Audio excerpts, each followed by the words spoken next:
to the Crazy Agent Dinner Party. Nobody helps you. Just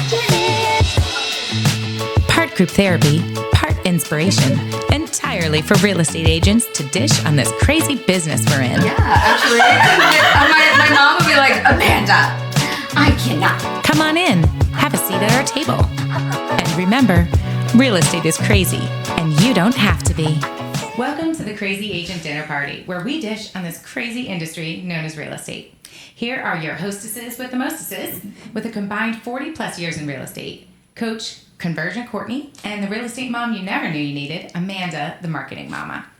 On today's menu, we're dishing up on how real estate, by its very nature, is a series of tiny catastrophes. Amen. And thank you, Jenny, our wonderful and trusty sidekick. You know, we get it, agents. You do have a lot on your plate, which is why every week we want to gather together. You know, it's kind of part group therapy and part inspiration, but entirely for you real estate agents so that we can all sell more real estate and have way more fun doing it. Yes. And real estate just is a bunch of just tiny catastrophes. And we don't have to react on them. Well, you don't, because you've been doing it for 150 years, but I do find that the vast majority of agents will react as though, like the photo you've seen, their car burned down. That actually did happen to one of my agents. She was on her way to home inspection. That is a big catastrophe. That is an actual catastrophe. Like your car caught on fire. And what was so crazy about the phone call, I've been working with her since 2017, and she's just a wonderful, very, very diligent agent. And she was so funny because she was hyperventilating when I picked up the phone.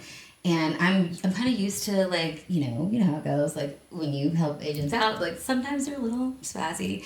And I was expecting it to be something silly, like, somebody didn't show up for an appointment or something silly like that, But no, she's like, my car caught on fire. I'm like, oh my God, Michelle, are you okay? Like, you are a great real estate agent, but you're an even better person, and you don't need to feel badly about this. We will get the inspection covered, and let's move on with our lives. But I wanted to share that, especially on this, our very first episode, because I really do want to kind of lay it all out there and tell you the things that they never tell you in real estate school, which is, guys, real estate is and will always be, by its very nature, a perpetual series of tiny catastrophes, because in all transactions and even interactions, there's one huge variable. And what, pray tell, Kourtney? People. We're all people with all different personalities, all different upbringings. Mm-hmm. So that makes it like infinite variables, right? Because no two people are alike, and no two situations are alike. And so, it's kind of like this, what I call the Chicken Little syndrome, where the sky is falling, the sky isn't falling. There's catastrophes that the sky is kind of falling, your car's on fire. And she was like, how do I get there? How do I get to the inspection? She really was. I was calling Uber. It's just a test. I mean, she really did. She said, can you come get me? I'm like, can you? I will, but you're not going to that home inspection. But my point is let's talk about what I would consider tiny catastrophes. You got your basic home inspection gone awry, right? You got a low appraisal. Jenny, hook it up. What do you got? So seller needs to go out of town, can't make closing. Which seems bizarre that would happen, right? Randomly, we've only known about this for literally like 30 happens all the days. I know, right? Tiny catastrophe, but again, when you become accustomed to these things, what are some other things? The seller hasn't moved out. Oh, that almost is a bigger catastrophe than most. But like, how about this is one that I get often, because the agents will internalize it, is they'll either get hung up on if they're doing like prospecting, which, not every agent is comfortable doing, or maybe somebody won't show up, like what we call the ghost to an appointment. They seem to think that it's like they hate them. It's all their fault. And I'm like, well, let's just talk about like maybe they're a person, maybe they ran out of gas, maybe, they have low blood sugar, maybe they die. I actually have the perfect example for that, because I had an agent who did write a contract and sent it over to her buyer for signatures, and then the buyer just completely ghosted her.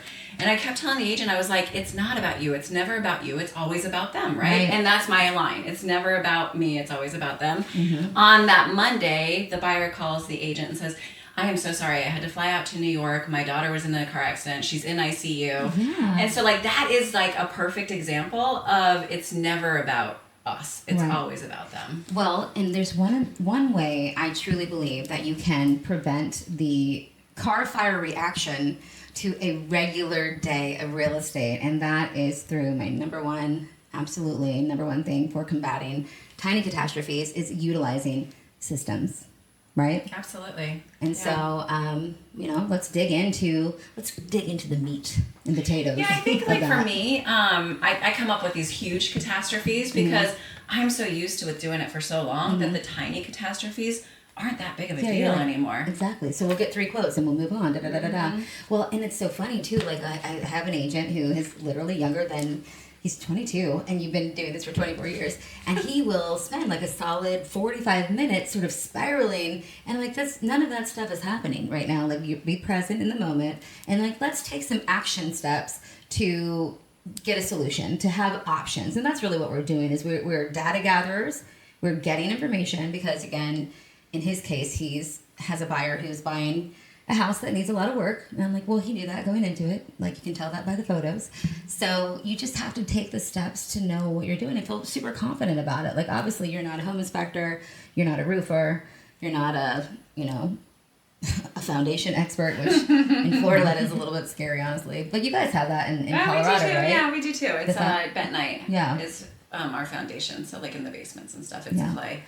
Okay, so like red clay. So we're all sand here. You are all sand. We just basically like just the desert, but like I guess not the desert. We're more like the jungle, I guess. The Everglades. So what kind of systems do you suggest putting in place to combat these tiny catastrophes? Okay, so I'm just going to throw this out here. You need a system for literally every single facet of your business. So a system before you even start, a system for when you begin the new year, a system for your daily activities, a system for prospecting, a system for buyers that you know, a system for buyers that you don't know, a system for sellers, a system for when you're under contract, a system for after contract, for long-term nurture. You need a system for literally everything. You should be the Chick-fil-A of real estate agents, right? Like, you need to always have when you say that, it sounds very overwhelming to like most people. It could sound overwhelming, right? Yeah. Although I believe that systems are critical to the success and just planning and stuff,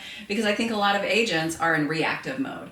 And so if they don't have those systems in place, then whatever comes up, they're just like react. Right. And if the systems are in place, then they stay away from hopefully the reaction mode, right, of what to do next. Exactly. So here's the thing. Systems do take a little bit of time to set up because it's a system and you're not going to know it like off the top of your head. Think about anything in life that you've ever done, right? Like you were a baby, you did not immediately jump out of your mom and start walking, right? Like, you had to crawl. So it's going to take a little bit of time, but once you master it, like, for instance, did you ever work in a restaurant?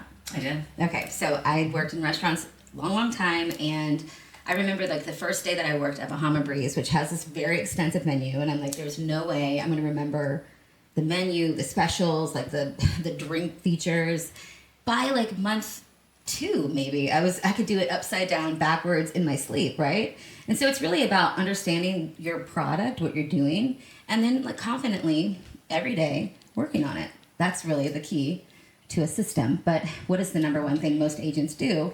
As reactionary chicken littles without a system, they just fly by the seat of their pants. Yeah, and I always say, I love the way that you said confidence, right? And so like, I always say, just building those small wins builds confidence. And so just by following the systems, doing what we say we're going to do, and time after time after time again, then that builds confidence. So that for me, like, I need a big catastrophe for it to be like, okay, what's next, right? Instead of the little catastrophes, because I'm so used to, I've built confidence to be able to handle those, that it's not even on my radar. Exactly. Well, here's the reality. And so everybody should know, if you're watching this, the stat that is kind of a big deal. 87% of real estate agents get out of the business within their first 5 years. Pretty alarming. But not as alarming, in my opinion, to the very real, very current, very like holy smokes stat that 75% of active current real estate agents who buy and sell houses right now in today's market sell 5 or less homes a year.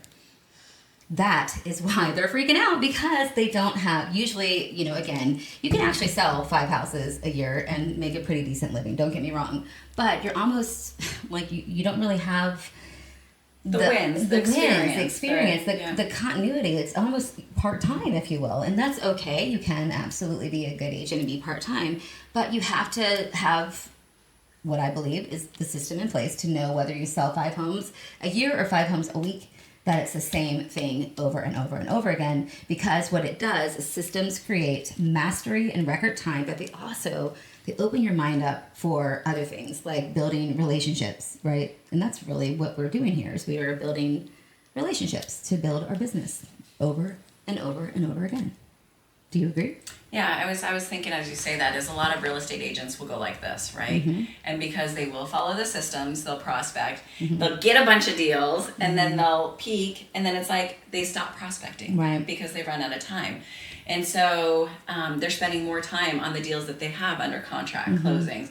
And then so they take a dip, and then they start prospecting again. Right. And so they keep going like this, where systems are so critical just to, maybe we don't want it here, maybe we want it here, right? Mm-hmm. As long as you have those systems, then you can stay and maintain at this level. Right. And you've got to be committed to those systems and 100%. Not fall off. If you fall off, then you go right back down. Right, because what tends to happen typically is emotion. We all know that when you spend a lot of money, which is usually what you're doing when you're investing in real estate, it makes you a little bit crazy. And so our consumers, even the sellers, not just the buyers, they get a little nuts about, like, it's high stress, high pressure.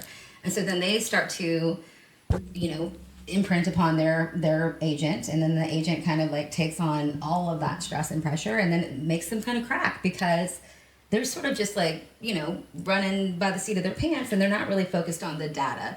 And to me, data is our number one job as real estate agents. It's what delivers results, because what happens in real life when you make a decision based on emotion, like not a big one like buying a house, but in anything, like if you made a decision based on emotion, if you got like really pissed off or whatever, like what typically happens? I mean, it goes wrong, right? Bad stuff. Bad things happen. Very bad stuff over and over again. Like, we don't even need the statistics on that. Like, everybody knows if you make a heated decision, usually it is not a good one. So that is really understanding that as part of our job, understanding that that's like the biggest meat and potatoes of real estate, and then working through how to combat the tiny catastrophes and not react to them like it's a car fire, but be on fire for this ability every day to really help people and serve them, and understand like it's your total job to take all of the variables and lay them out in an organized fashion to provide the best service for the person, to know that they're investing wisely so that they're going to use you for that transaction and hopefully for the rest of their life or your life. Can I chime in for 1 second? Of course. And ask you, so I'm a non-agent, so when you're talking about systems, that sounds a little vague to me. So is there, like, what's the best system, the best tool for you to use to actually combat this? So in my opinion, I feel like real estate agents need to have, well, any entrepreneur really, you need to have a daily to-do list. You need to have that daily set of habits. It's not sexy at all, but it is very, very necessary, because that day in and day out grind of, again, the non-winning things. Most of our wins in real estate are not monetary, right? It's just getting up, doing the work, making the things happen, and guess what? Voila. Now you've got commissions, you've got closing or whatever. So I personally, for me, I think it's that daily checklist. How about for you? Yeah, consistency, right? Mm-hmm. It's a daily checklist, consistency, doing the things that we say that we're going to do. Mm-hmm. And then I am passionate about having a CRM. I don't care what it is, Excel spreadsheet, contact management, right? Yes, I was going to say, for those of you out there, whether... I would say that Post-it notes are not a CRM. I know I have so many agents. I'm like, it's crazy, like, that they have this. Good for them, right? Like, it's just like, one of my agents is like, literally, like a gajillion Post-it notes around her computer screen, and it makes me sweat. Like, when I'm there with her, I'm like, oh my gosh, I don't know how you're doing this. But yeah, Excel spreadsheet. I mean, I ran a $30 million pipeline on an Excel spreadsheet like a ding dong, but because it was my security blanket. It's like what I knew, right? What you know, right? Yeah. And if you're consistently working it, you consistently know what you're doing, then it's going to work. So I always say, like, I don't care what CRM management you use or anybody uses, there's not one that's better than the other. As long as somebody's using something, right? We like, have to. It's the old Rolodex, going through the Rolodex. Yeah. And so, like, it's not something we just came up with. It's something that's been used for a long time for anybody in sales. Exactly. Well, and again, because if you don't have some sort of system for follow-up, then how do you know when to follow up? Because I don't even remember why I walked into the room, let alone who I called the past 2 days, right? And so you really do need to have, like, checks and balances every day. That's how you succeed, by measuring what you're doing. And that's why that checklist is important, because it keeps you on track and it keeps you, in the right direction. So I think for our very first, every week we're going to give you a nice little virtual to-go box that you can take with you and hopefully impart on your real estate life, and hopefully it's going to help you. I think we should give away my Millionaire Maker checklist this first time. Yeah, that's a great idea. Okay, so That's a great idea. listen, and you can use whatever checklist you want, but this particular one I have literally used in 3 different markets and in 5 different phases of my career. And I've named it the Millionaire Maker Checklist because I've made $1 million using this checklist. But even if you don't want to make $1 million, it is a wonderful, wonderful outline for kind of how to go about your day. I love it because it starts with like, where do you want to be? Mm-hmm. And so when I had my team, I was dumping leads into the team and buying leads. And then I sat down and I talked about lighting my empire. And I sat down and I talked to them, and I'm like, let's really dig deep on where you guys want to be. And it was a huge aha moment for me, because it was like, one gal just wanted to make enough money to go back to Boston. Another gal wanted to do a couple deals a year. And here I am dumping leads into them to make to do a sales volume of 20 million. Isn't that funny though, that like you had the team and then you learn? I feel, guess what, everybody, we're going to know this through this series together. Every single lesson that you learn in real estate, you learn the hard way. That is true. True or false? Yeah. True, always. And here's what's so crazy, especially knowing that, you sell 5 or less homes a year. Not everybody, but that's kind of statistically everybody. So you might not have that happen again for 10 years if you're really thinking about it. So of course, it's just like bananas all the time. For me, it was like wanting more for them than they wanted for themselves. Yes, the number one thing I always do with agents that I take under my wing is I know what they want to make, because what they want to make that's the first section of the checklist. Like where do you want to be? Mm-hmm. Well, because what my version of success is different than theirs, and so I'm not going to crack the whip on somebody that wants to make 25 grand. I am going to be like, dude, you're like literally already there. So what's the next mountain that we're climbing? Or again, in 2 of my agents' cases, they are teachers, and so they just really wanted to supplement their income. And here we are in April, and they've already hit it. So awesome. That is awesome, right? What would be one tip that you would give? Like, so if somebody were to walk away with something today, what would it be? So the icing on the cake today. All right. So I'm going to talk about what I believe is a very tiny catastrophe, because I know every one of y'all, you have that little like moment when it happens to you. So how about this? The first time that you ever tell somebody that you are a real estate agent, what do they say to you? How's the market? Oh my God, how is the market? So, and as a real estate agent, what typically do you respond back with? Most of them are like, I don't know, squirrel, look, and then they run away or whatever. Or the market's great, the market's bad. It's a dump, like, oh, the rates are high, da da da da da. So here's what I like to do. Let's hear your tip. Conversion Kourtney. I love asking questions, and it's always not a yes and no. It's always an open-ended question. And so, if you ask me how the market is, May I? Can we do a little role playing? Which, by the way, role playing practicing is on your daily checklist, because if you're not practicing, then you're going to be practicing on your clients. So, hey, I see that you have a name tag. You're a real estate agent. How's the market? Are you a buyer or a seller? Oh, I like to dabble in buying. I guess I would be an investor, maybe, if there's a good deal out there. And so by asking questions, it helps me answer the questions, right? So it's like, are you a seller? That's a yes and no. Are you a buyer? That's yes and no. Are you an investor? Yes and no. So it's like, are you a buyer or seller? I'm an investor. So it's an open-ended question, and it allows me to get more information on how I'm going to answer. I threw you like the hardest one. When they say they're an investor, then you're like, then I stop and explain. Like, are you going to hold? Are you going to flip? Like, what kind of investor are you? Are you looking for commercial? Are you looking for residential? No, that was a hard one. So how about I say, I'm thinking of selling my house, actually. I'm okay with the investor. Right. I know. It's just one of those toughies, right? Like, you're like, oh God, which... And then so if you are interested, okay, great. It's an awesome opportunity for sellers right now. There's limited inventory, and really know the data in your area on how many homes are selling per month, how many homes are on the market. And to do that, it's important just to jump online every morning and just get an idea of where the market is, right? And here's the key, guys, is that how's the market? Like, knowing your market is going to help you in every single part of your day as a real estate agent. So for instance, if you're working With buyers and they want to make a lowball offer in whatever neighborhood, you can give them the real data and not emotion. You can't take it personally that they want to offer something insane. You have to actually say, okay, well, if you just want to, waste some paper, da da da da. Or how about this? This is what we're looking at. I've talked to the listing agent, this and that. You actually know the market, and then that way you're able to pass on the information to your people. Same thing with sellers. Like, how many sellers are like, oh, I'm going to list my house for $300,000 over the market value? Would you take that client? I don't. Me either. I'm like, I also want a unicorn, and that's also not going to happen. So You do? I do. Still. You still want a I'm like unicorn? perpetually 7 years old. Yeah, it's fine. The important thing is it's not about just posting it. I love these posts about here's the market data. What does that mean to me, right? Like, what does I see it and I'm like, what does that even mean to me? Like, go into detail. Like, what does this mean on the market? It's a market snapshot, right? And it's like, go into detail and know the market, really know and understand. Such a valid point. And so this is exactly why we need to talk on, like, off the cuff like this. So your market, how's the market, should be based on your current customer base, right? Like, you need to have every buyer that you have, especially the mission critical, the 1 through 3 months, you need to have them on, like, a hot sheet. You need to know exactly what's buying and selling, where they want to buy and sell, right? And so to me, knowing the market of your current clients is how's them. That's your market, right?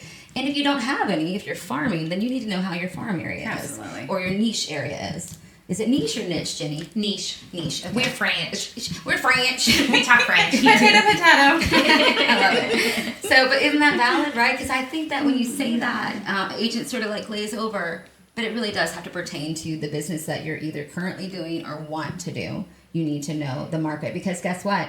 I have clients. I worked in Orlando for a long, long time, and I still work with a lot of those clients. I don't live in Orlando anymore. So obviously, for me to know the Orlando market for one of those clients, I would actually have to dig in. But I would only do that if I was working with somebody in that market. In my local market here in Volusia County, I know pretty much everything there is to know about Volusia. So I think it's really, really key to make that a part of your daily practice, because if you're not literally selling real estate, you should be studying it every single day. Do you agree? I like that, yeah. Yeah. All right. Well, how about we have a little last bite here, a little nugget that they can take away with them when they're A tip and a nugget? A tip and a nugget. You're so funny. Just a chip, right, Jenny? That's right. All right. So a little nugget that you can take away from you is remember that systems are a really, really great way to achieve mastery in record time. But more importantly, they open your mind up for other things like building relationships, and most especially, they absolutely will combat those tiny catastrophes, because you got a checklist, you got a system, you got it down, and then that way you're almost like muscle memory moving on with the other things in your business. So as part, again, of our weekly virtual to-go box that we're going to give out to you guys for free, is we want you to have a look at my checklist, and let us know next week how your week progressed with that checklist, right? Yeah, I think it'd be great, right? Because I would like to have them take away just that prepare ourselves so that we're not in reactive mode. And by having a checklist and following a checklist will keep us from being in that reactive mode. Absolutely. And building the confidence, the small wins, building the confidence on a regular basis. 100%. I literally taped it to my desk, literally every single day until I never had to. Got it. And that's really what it boils down to, because you're not going to get used to it until you get used to it. And this is a small win, right? Like when we talk about systems and all the systems that agents can put into place, like just start. Just start someplace, right? Just start. Yeah. Every single day. Yeah, and so we would love for you to have a seat at our table and send a video to us. Post below, send a video. Whatever you want to talk about. Whatever Kind of you what are want, some of the things that are making you crazy, because I know it is. Because it's the nature of the beast is what we're trying to convey here. And that's why we want to be here as a resource that we can, again, like I said, come together, a little bit of group therapy, right? Hopefully a lot of inspiration, but again, entirely for all of us to sell more real estate and have way more fun doing it. And y'all remember, real estate is crazy. And you don't have to be.